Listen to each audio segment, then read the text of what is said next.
যদি তারা দিতেই না পারতো তাহলে আমাদেরকে আশ্বস্ত করতেছেন কেন? যদি দিতে না পারে আমাদের বলে দিতে পারতো যে আমরা কোন ক্রাইটেরিয়াতে বাদ পড়ে গেছি, সেই ক্রাইটেরিয়াগুলো আমাদের জানানো হোক।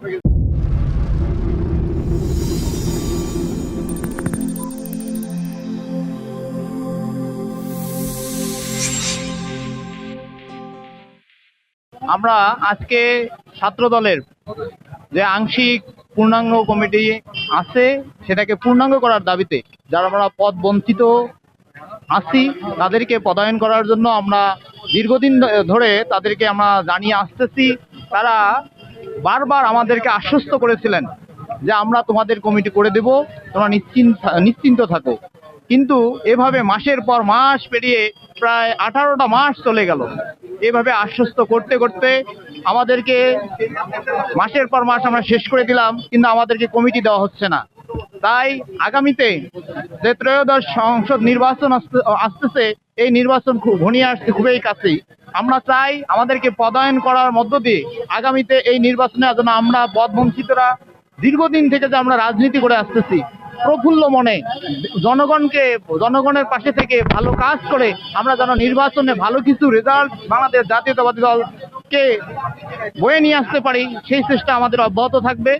এজন্য আমাদের দলের সাংগঠনিক অভিভাবক, বাংলাদেশ জাতীয়তাবাদী ছাত্র দলের সাংগঠনিক অভিভাবক জনাব তারেক রহমানের কাছে আকুল আবেদন, আপনি যেভাবেই যে মাধ্যমেই শোনেন না কেন আমাদের এই পদবঞ্চিতদের আকুল আবেদনটা আপনি বিবেচনা করবেন, এবং কেন আমাদেরকে এই বারবার আশ্বস্ত করে পদ দেওয়া হচ্ছে না সে বিষয়টা যারা দায়িত্ববান রয়েছেন, নীতি নির্ধারক রয়েছেন দেশে, তাদেরকে আপনি জিজ্ঞাসা করবেন।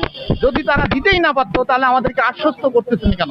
যদি দিতে না পারে আমাদের বলে দিতে পারতো যে আমরা কোন ক্রাইটেরিয়াতে বাদ পড়ে গেছি, সেই ক্রাইটেরিয়াগুলো আমাদের জানানো হোক। আমরা তাদের যুক্তিসঙ্গতভাবে তাদেরকে আমরা এই প্রশ্নের উত্তর দিতে রাজি রয়েছি, এবং আমাদের যে 17 বছরের ত্যাগ তিতিক্ষা জেল জুলুম, এখানে যারা রয়েছেন সবাই 17 বছরের জেল জুলুম ত্যাগ তিতিক্ষার পা পেরিয়ে এখানে এসেছেন। আমরা আমাদের সোনালী অতীত, সোনালী যৌবন, আমাদের বিশ্ববিদ্যালয়ে লেখাপড়া করে আজকে আমরা পদ বঞ্চিত দেশের জন্য, আমরা দলের জন্য আমরা কাজ করে করে আমরা সামাজিকভাবে রাজনৈতিকভাবে হেয় প্রতিপন্ন হচ্ছি। এটা তো আমাদের প্রত্যাশা ছিল না। আমাদের প্রত্যাশা দেশ ও জাতির জন্য, যেহেতু আমরা বৃহৎ পরিসরে সেবা করার মানসিকতা নিয়ে এখানে এসেছি, তাই আমাদেরকে এই দল থেকে পদায়ন করা হোক এবং দেশ ও জাতির জন্য কাজ করার জন্য সুযোগ দেওয়া হোক। আশা করি আপনাদের মাধ্যমে আমাদের ছাত্র দলের সাংগঠনিক অভিভাবক জনাব তারেক রহমান এই বিষয়গুলো অবগত হবেন এবং অনতি বিলম্বে আমাদেরকে কমিটিতে পদায়ন করে পূর্ণাঙ্গ কমিটি ঘোষণা করা হোক। এখানে রফিকুল ইসলাম বকুল ভাই আমাদের ছাত্র বিষয়ক সম্পাদক, আমাদের সিনিয়র যুগ্ম মহাসচিব অ্যাডভোকেট রুহুল কবির রিজভী আহমেদ ভাইয়ের কাছে আমরা গিয়েছিলাম। তিনি বলেছিলেন যে তোমাদেরকে পদায়ন করা হবে।